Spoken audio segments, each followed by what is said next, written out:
Hello, true believers. Nathan called me Nate March, and co-host of Kaiju Vision Radio here with a quick digression video for you. I was challenged by Dallas Mora, the creator, host, supreme overlord, something like that, of Geek Devotions to answer 10 fun questions, because he was challenged by one of his friends to do so on his YouTube channel. So if you'd like to see Dallas's answers to those questions, check out the link in this video description below.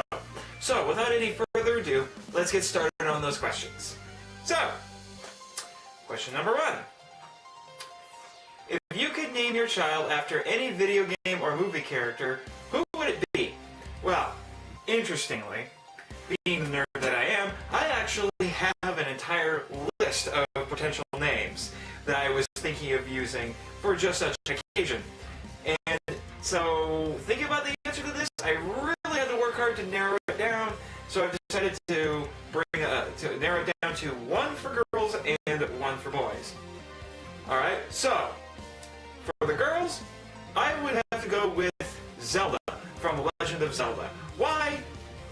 Zelda is just a really cool character. She's a strong female, and she's not just sitting around being a damsel in distress, and she's a great match for Link in a lot of ways. So she's a wonderful character, and she's a classic character, so I can't go wrong with that. And as for a boy, it would have to be Kal-El, which is the Kryptonian, which is Superman's Kryptonian name.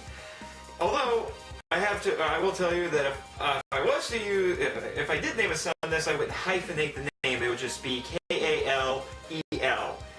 And then, if all else fails, he can just go by Cal, and people can think it's short for Calvin. However, I will admit there is a part of me that if I could somehow make sure that I had 4 sons and 1 daughter, I would name them all after the Star Trek captains, because yes, I'm that much of a nerd. Question number 2. What was your favorite childhood food? Well, that was easy.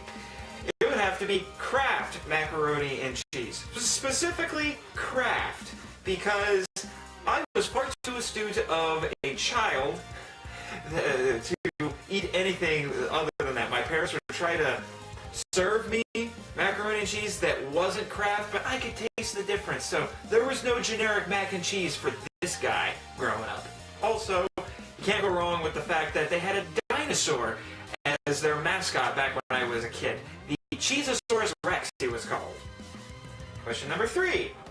Which childhood book of yours still holds up to this day? I had to think about this for a little bit, because I will admit, unlike now, I wasn't the most avid of readers growing up, but then I realized I know exactly the best answer for this. Anything by Dr. Seuss. Seriously. Dr. Seuss was a genius writer, and when you look at his books, they are timeless. The artwork is amazing, and the stories themselves are deceptively simple. There's a lot of great substance in them, to the point where even adults can read any of Dr. Seuss's books and get a lot out of them. That, my friends, is a sign of a great work of literature. Question 4. The Simpsons, Rick and Morty, or Family Guy? Well, I've never seen Rick and Morty. Apologies. And for me, Family Guy is really funny. I've tried to watch Family Guy. Couldn't really get into it. Just not fond of it. Not a fan of Seth MacFarlane either. Don't really care for him in most anything that is a Family Guy.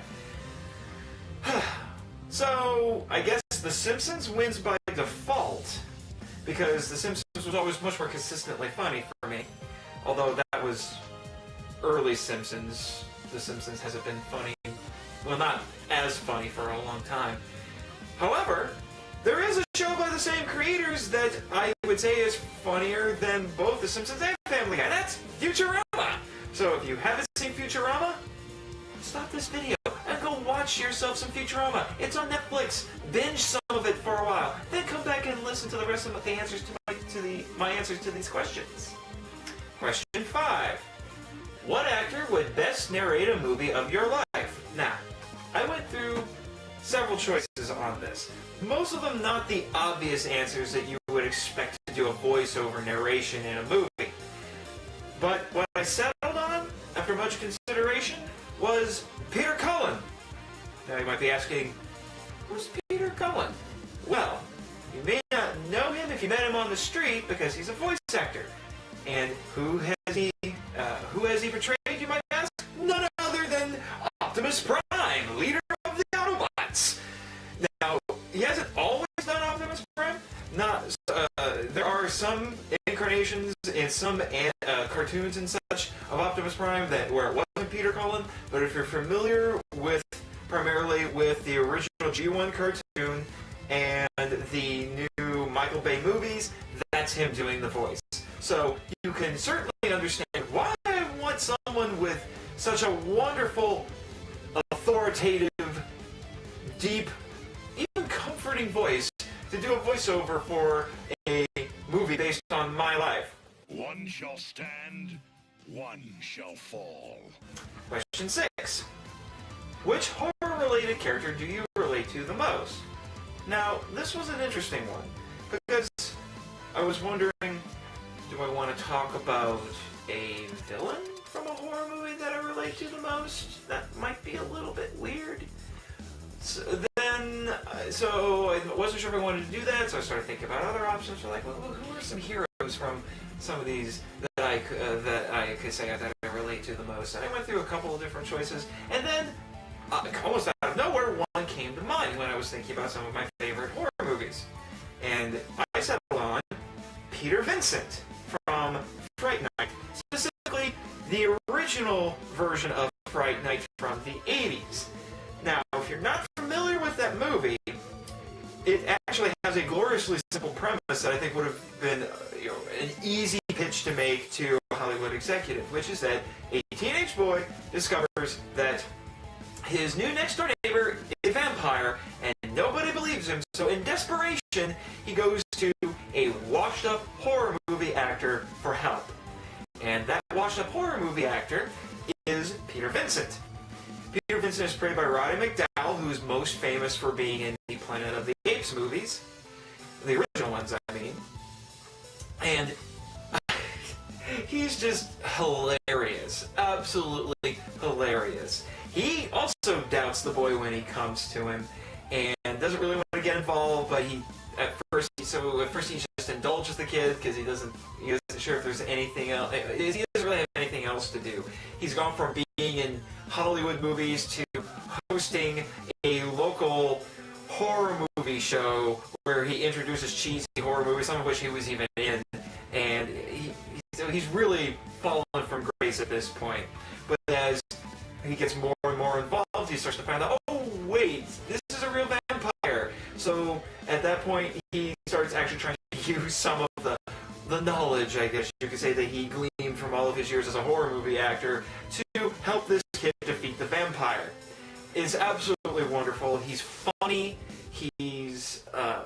While he doubts at first, once he finds out that things are real, he very much gets behind helping to slay the vampire, and he's all in at that point, and even has to learn to have faith, because in this universe, in order to make a crucifix work, you actually have to have the faith to do it. Otherwise, a vampire can resist a crucifix.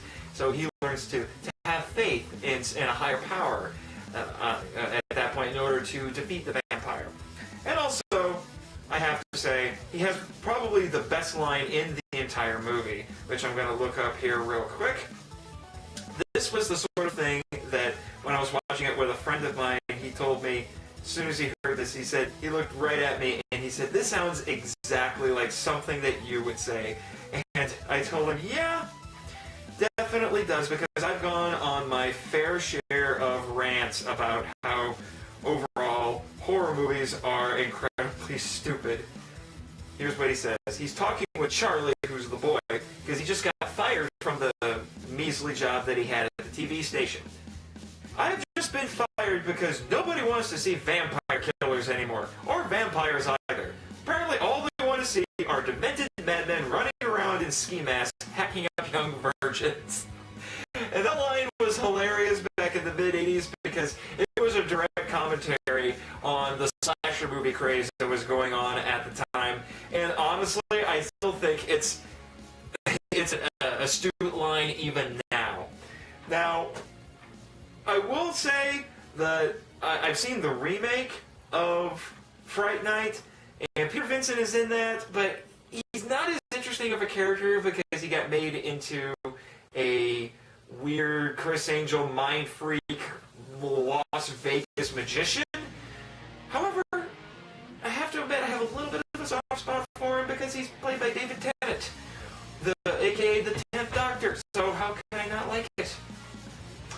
Okay, now after having dealt with the batteries in my camera dying and having to let them charge, we're on to question 7, which is rainbows or unicorns?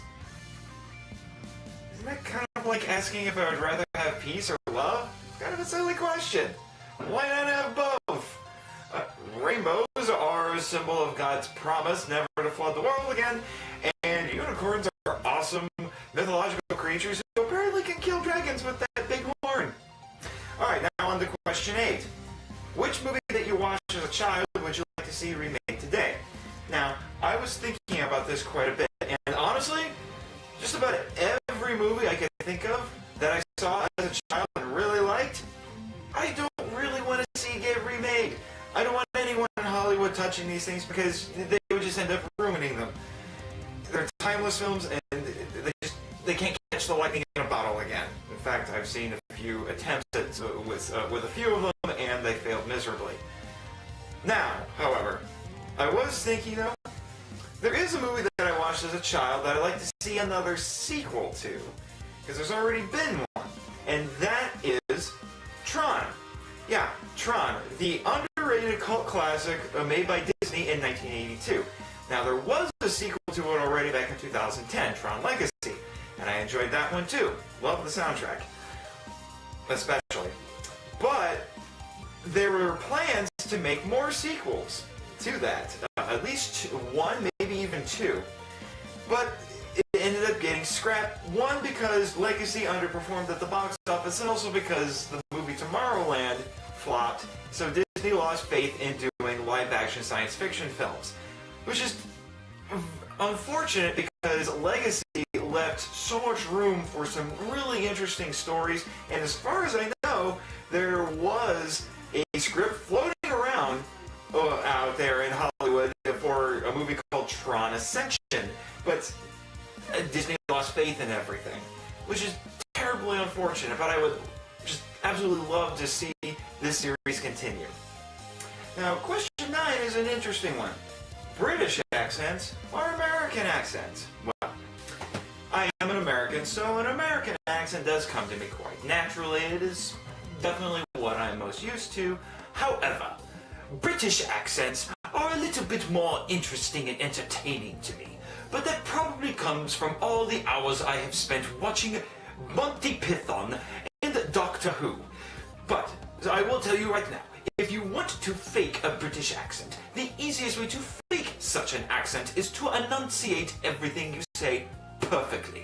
Then at the very least you will have mastered what is usually called the BBC accent. You want to know what I mean? Simply watch BBC News and you will understand exactly what I am talking about. And now for the 10th and final question, more zombies or no zombies? Alright, I'm going to try to keep this short. I'm not going to rant about this, but I will tell you right now, my answer to that is no zombies. No more zombies. I am so sick of zombies. They were everywhere. For such a long time, I was seeing them on the bookshelf, on the video shelf. It was ridiculous. I couldn't go into a retail store without seeing at least one new zombie movie on the shelf every week. Same thing if I went to a rental store, except at the rental store there would be, I don't know, 3 of them every week. It was ridiculous. There's only a handful of stories you can tell with zombies, so unless you are really clever, I don't see how you're going to get anything else out of these monsters. Put them to rest. Pun intended. I'm serious. Just shoot them in the head and be done with it. They can only eat so many brains. I'm serious. Alright? Move on. Find a new trend to obsess over. Alright? I think that wraps things up for this video. Thank you once again, Dallas, for tagging me and challenging me to do these 10 questions. I hope for everyone else, and for Dallas as well, honestly, that you all found this entertaining and maybe even a little bit informative. Thanks very much for joining me. This is Nate Marchand,